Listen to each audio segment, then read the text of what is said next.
चन्द्रार्काग्निविलोचनं स्मितामुखं पद्मद्वयानतः स्थितं मुद्रापासामृगाक्षासूत्रविलासाथ पाणिं हिमां सुप्रभं कोटिन्दुप्रकालत्सुधाप्लुतः तानुं हारथि भूषोज्ज्वलं कण्ठं विश्वाविमोहनं पशुपाठिं मृत्युञ्जयं भावयेथ ॐ पशुपतये नमः।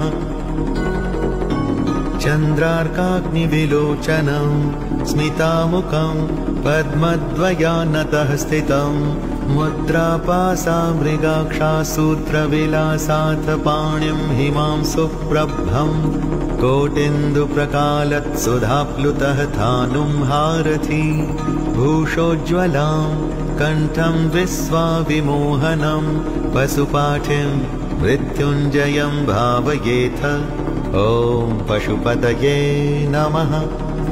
चन्द्रार्काग्निविलोचनं स्मितामुखं पद्मद्वयानतः स्थितं मुद्रापासामृगाक्षासूत्रविलासाथ पाणिं हिमां सुप्रभं कोटिन्दुप्रकालत्सुधाप्लुतः तानुं हारथि भूषोज्ज्वलं कण्ठं विश्वाविमोहनम्